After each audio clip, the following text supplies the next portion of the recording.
Hi guys, and welcome to chapter 3. Now in this chapter we'll start off by getting you set up with the correct charting software to analyse both technically and fundamentally. Now many of you will be aware of this charting software already, and that is because it's tradingview.com, and most of you will know this from Forex or stocks. However, for those of you that are new, I will go over this anyway, as it is essential to mastering charts. So when you do sign up, which again I do recommend, it does just streamline the process, you will be brought to the homepage, which looks something like this. You'll have your market summary, you'll have the top posts from the authors of the day, you'll have some more analysis, you'll have some news on the right hand side. Again, this is not necessary, but if you like it, take a look. Now you will notice it says Go Pro. Now Go Pro is recommended if you trade Forex or stocks, as you can have multiple currency pairs up at once. You can monitor different time frames all at the same time. However, with crypto, things are slightly different. Whereas you would normally be monitoring loads of pairs, with crypto we simply look at one or two cryptos on a few time frames. There's no real rush. Once we've done our analysis, we close the page and we're done for the day. So what we'll do is we'll go straight to the charts. Now I do have multiple setups from when I did have Pro, however I have now got rid of that package. So what will happen is you will immediately be taken to the chart page.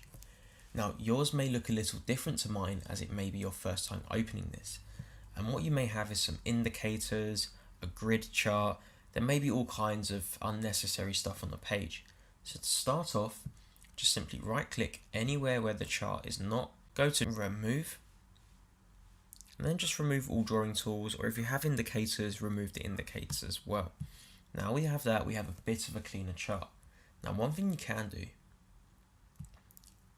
is you can go to properties, and properties is where you can really customize what you're doing with the chart. So for example, I can change the colors to blue, green, yellow, orange, you name it, you can do that. However, for now I will stick to green, as that is how I prefer this setup. When you do have Pro, I should probably mention this, you will constantly get the little notification in the left hand side. These are simply advertisements which are part of the package if you're not going Pro. Simply press that, hide for now, it's gone for another 5, 10 or 15 minutes. Again, you can change the theme. Dark. This will change the entire user face, and whilst this does look quite cool, I do prefer the light theme for the time being. Now if I go to this, I'll go to cancel. This will put my chart back to normal. Now the first thing we want to do is we'll want to get you familiar with the charting tools and the software you will be using. So on the left hand side here is every single tool you will need to analyze the charts. We don't need any of the fancy stuff, we need simple analytical tools. So for example, the trendline tool. Simply select the trendline tool, choose the color, choose the thickness, choose the width, you can even choose a dotted style. Simply connect it anywhere you like and draw the tool. Once done, deselect and the little circles will go. You can also have a horizontal tool, which is what we will be using very, very often. Again, simple. If I need to alter this, I can increase the thickness, I can make it dotted, do whatever I like. However, for now we'll keep this thin, we'll keep this simple, and we'll delete this. One thing you may need as well is an arrow or a horizontal ray. Instead of making the whole horizontal line from one end to the other, it does it from where you select it. So for example, you can select that here, and it will make the ray from that point onwards. Let's delete that. Now we'll move down to these tools. Now the only tool we will be using from this selection is the Fibonacci tool. Again, very simple to use tool, and I'll actually be covering this in another lesson, as this is completely different to what you would expect with Forex and stocks. Again, select the first, drag it down, select the second point, and that is that. And then you have the Fibonacci tool set. Delete this and let's move forward. You may be using a few of these, although it will most likely be the ellipse tool and the rectangle tool. And again, this is a very simple tool to use. Select it from where you like, click once, drag, and you can maneuver the box and rectangle however you like. Select it, connect it where you need it to be, and then stop. Just like that, the box has been set. So now we can delete. The text tool is not really necessary, But then again, if you need to give yourself little reminders or you need to put a price label here, you can do so by simply pressing this, and then just maneuvering this to wherever you like it.